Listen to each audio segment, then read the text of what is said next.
మకర రాశిలో మనం చూసినట్లయితే మకర రాశి నుండి ద్వితీయంలో శని, రెండో ఇంట శని, మూడో ఇంట రాహువు, ఐదో ఇంట గురువు, తొమ్మిదో ఇంట కేతువు.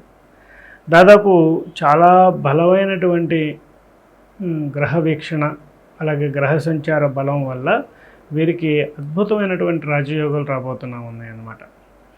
అయితే వీరికి ఆకస్మిక ధనయోగం, పదవి, అలాగే వివాహ వ్యవస్థ, వ్యాపార వ్యవస్థ, అలాగే వాహన యోగం, గృహయోగం, ఇలాంటి ఎన్నో ప్రాజెక్ట్స్ ఈ నెలలో మీరు సఫలీకృతం చెందుతారని చెప్పుకోవచ్చు అనమాట.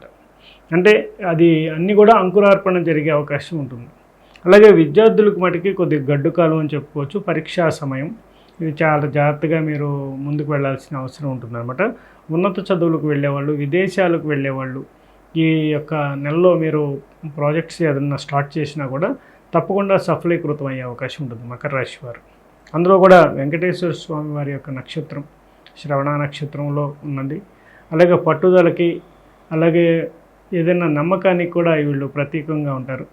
అలాగే వీరు చాలా సౌమ్యులు, అలాగే చాలా కోపిష్ఠులు. అలాగే వీరు ఏది కూడా తొందరపడి తప్పు చేయాలనుకోరు. ఎదుటివారు ఏదైనా తప్పు చేస్తే దానికి ప్రతీకారంగా తప్పు చేయటం అనేది జరుగుతూ ఉంటుంది. అంటే షార్ట్ టెంపర్ కూడా ఉంటారు వీళ్ళలో. కాబట్టి కొంత సమయం అనేది పాటించాల్సిన అవసరం ఉంది. అదేవిధంగా రాజకీయ నాయకుల దృష్టిలో కూడా చూసినట్టయితే వీరికి పదవి, అలాగే విశేషమైనటువంటి లాభార్జన, ధనార్జన కలుగుతుంది.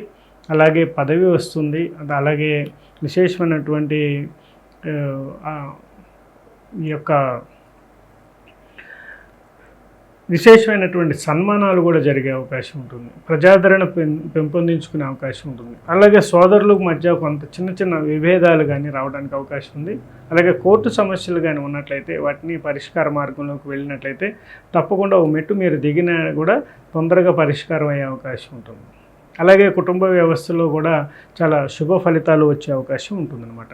అయితే ఈ విధంగా చూసుకున్నట్లయితే మనకి కుటుంబ సమేతంగా అందరూ కూడా ఆయురారోగ్యాలతో వర్ధిల్లాలనుకున్నవారు చక్కగా శనికి సంబంధించిన రెమెడీస్, శనికి దానం, శని క్షేత్రాన్ని దర్శించి రావడం, అలాగే దత్త క్షేత్రాన్ని దర్శించి రావడం, అలాగే వెంకటేశ్వర స్వామి దర్శనం చేసుకుని రావడం వల్ల కూడా శుభ ఫలితాలు వస్తాయని చెప్పుకోవచ్చు. ఓవరాల్గా ఈ నెలలో మీరు భాగ్యంలో కూడా కేతువు విశేషమైనటువంటి ఫలితాలను ఇస్తున్నాడు కాబట్టి చక్కటి స్థితి మీరు పొందుతారు. ఆకస్మిక ధనయోగాలు, మీరు ఎప్పటి నుంచో మొండి బకాయిలు కూడా తిరిగి వసూలు అవటం అనేది, అలాగే మీరు చేపట్టిన అనేక లోన్స్ కానివ్వండి, ఏవైనా కూడా మీకు హ్యాండ్ లోన్స్ కానీ ఇవన్నీ కూడా యాక్టివేట్ అవ్వటం, అలాగే అనేక అప్పులను తీర్చడం, బంగారం మీ చేతికి రావడం, ఇలా ఎన్నో ప్రయోజనాలు ఈ నెలలో మీరు చూడబోతున్నారు.